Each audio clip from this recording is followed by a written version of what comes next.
Oi pessoal, tudo bom? Aqui é a professora Mirelle de Geografia e na aula de hoje nós vamos começar a falar sobre o processo de industrialização de cada país. Eu queria ressaltar que nem todos os países se industrializaram da mesma forma e no mesmo tempo. Assim, nós tivemos países que foram pioneiros no processo de industrialização, como por exemplo, Inglaterra, França, Bélgica e Estados Unidos. Existiram países que tiveram industrialização tardia, como Alemanha, Itália, Japão e Canadá.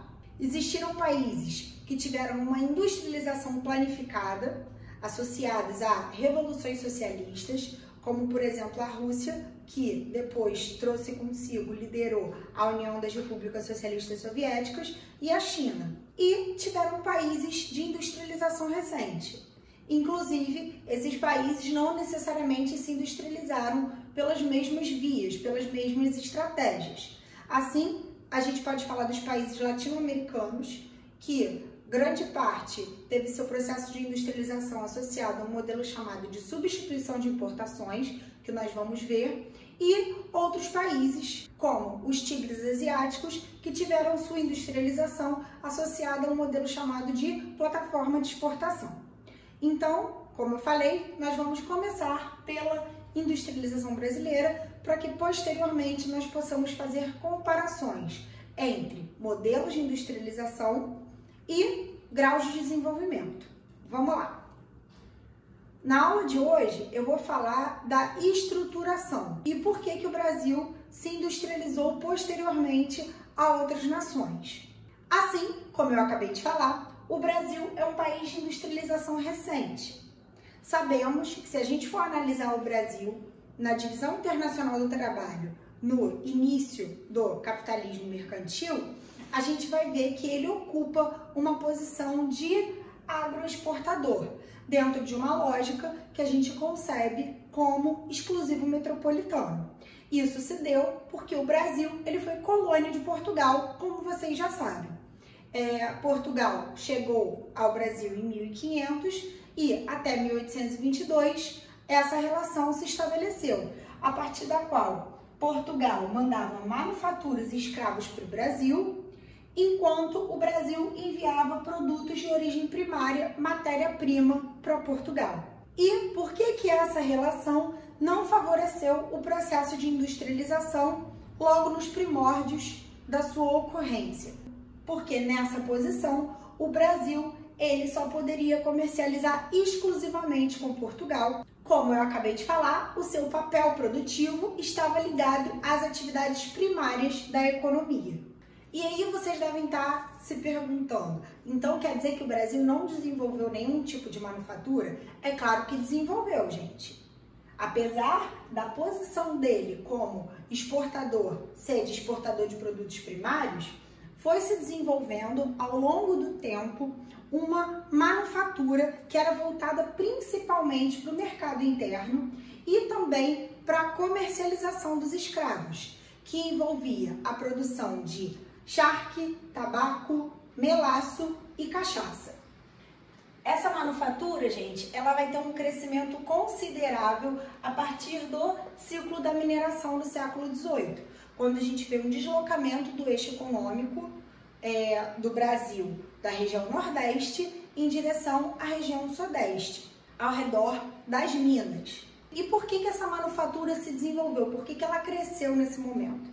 Primeiro, por conta do aumento da população absoluta do país, que teve um crescimento exponencial de pessoas que passaram a vir para cá buscando explorar ouro no território. Essa população ela vai acabar representando também um aumento do mercado consumidor, porque ao redor dessas minas vão começar a se estabelecer núcleos urbanos que precisavam se alimentar, consumir, precisavam de ferramentas. E a atividade manufatureira, ela vai se valer desse momento e vai acabar se expandindo, fazendo com que houvesse, inclusive, um aumento da diversidade de profissões ligadas a essa atividade. Assim, a gente começa a ver um pequeno crescimento da integração das partes da colônia. Para exemplificar, nós podemos falar do couro, que vinha do sul, do charque, que vinha do nordeste do sul, do tabaco, que vinha do recôncavo baiano, do algodão, que vinha do Maranhão, etc, etc. Nesse momento, a gente vê um crescimento pequeno dessa integração, dessa conexão, em decorrência da necessidade de fornecimento de manufatura.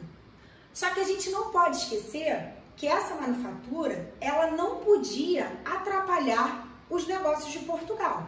Por esse motivo, em 1785, Dona Maria, mãe de Dom João, vai suspender a permissão para a produção de manufaturas do país, criando um alvará de proibição da manufatura brasileira.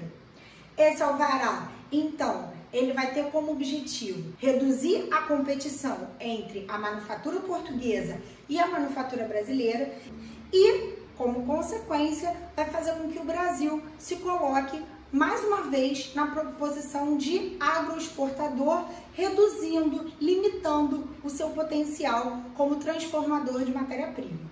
E assim, essa situação ela vai se perpetuar até basicamente a chegada da família real ao Brasil em 1808, quando acontece também a abertura dos portos às Nações Amigas, que no caso vai estreitar relações entre Brasil e Inglaterra, o que vai ser muito importante também para esse entrave no desenvolvimento industrial do país. Dessa forma, gente, essa abertura vai gerar o fim do exclusivo metropolitano, já que a partir de então o Brasil vai poder comercializar também com outro país, que eu acabei de falar, vai ser a Inglaterra.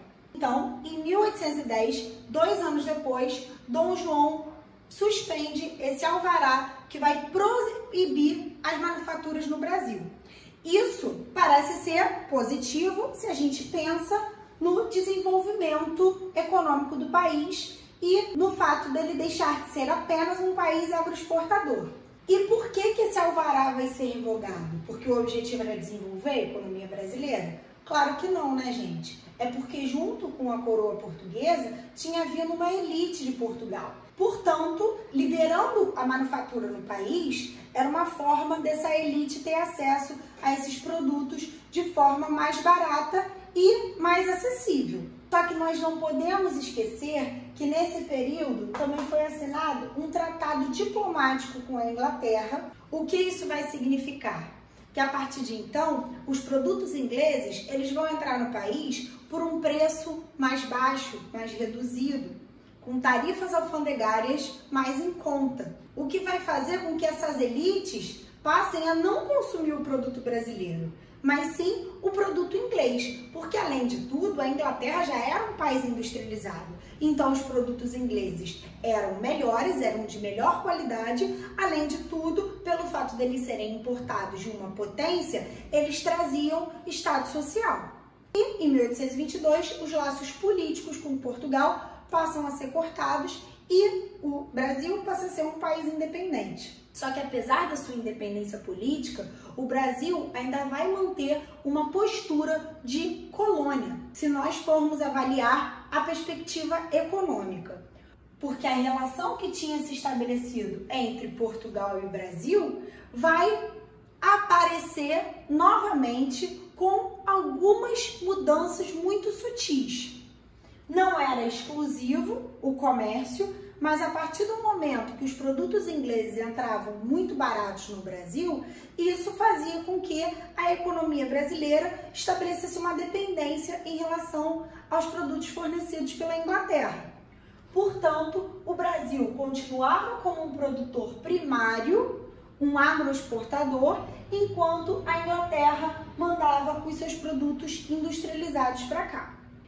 Essa situação, gente, desde a independência, vai se perpetuar durante mais de 20 anos, até que alguma coisa vai abalar as relações entre Brasil e Inglaterra. Que coisa é essa?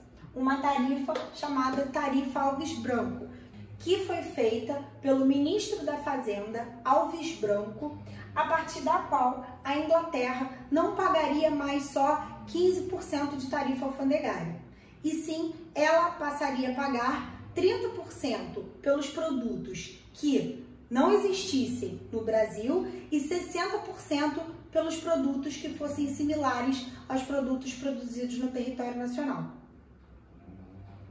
Aos produtos similares àqueles existentes no território nacional. vocês devem estar se perguntando, essa tarifa, ela foi uma medida proposital para proteger o mercado consumidor nacional para os produtos brasileiros? Não, gente. Essa medida, ela foi feita para enfrentar problemas financeiros que o Império estava passando. Então, ela era uma forma de aumentar a arrecadação brasileira. Ela foi positiva para o processo de industrialização? Então, alguns historiadores falam que não, mas eu não vou entrar nesse mérito aqui. O fato é que essa tarifa alves brancos gerou uma retaliação por parte da Inglaterra, que foi a Lei Bill Aberdeen. Essa lei foi estabelecida em 1845 e ela foi promulgada pela Inglaterra. A Lei Bill Aberdeen, ela ameaça de afundamento ou apreensão qualquer navio negreiro que esteja vindo para o Brasil. E assim, como consequência, o Brasil ele estabeleceu a Lei Eusébio de Queiroz em 1850.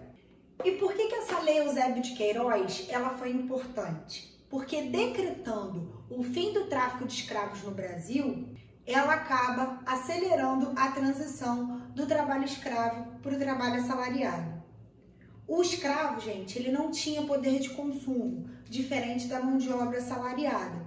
Além do mais, o escravo, ele gerava um custo para o seu dono que o trabalhador assalariado não vai gerar. Mas a cereja do bolo seria o deslocamento dos capitais que eram investidos no tráfico do escravo, que a partir de agora vão ser investidos no desenvolvimento industrial.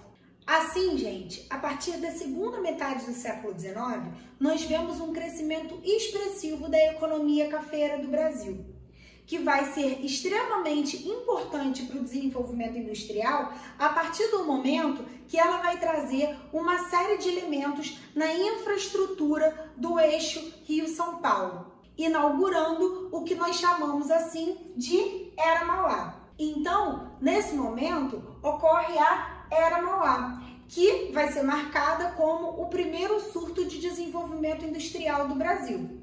Era Mauá levou esse nome por conta de um dos empresários que mais se destacou no período, que foi o Irineu Evangelista de Souza. Nós podemos ver nesse período o desenvolvimento das ferrovias no Brasil, expansão da rede bancária, inauguração da Companhia de Gás do Rio de Janeiro, enfim, infraestrutura no geral que vai favorecer o desenvolvimento da indústria de bens de consumos não duráveis e semiduráveis no Brasil, marcadas principalmente pela indústria alimentícia, indústria de calçados e indústria têxtil. Portanto, gente, nós podemos afirmar que a indústria nasceu à sombra de um pé de café.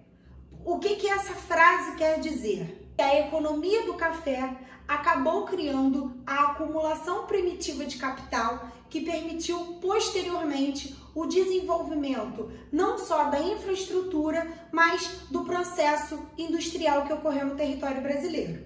Com essa frase, nós terminamos a aula de hoje. Na próxima, nós vamos falar do modelo de substituição de importações e do processo de industrialização que ocorreu na Era Vargas.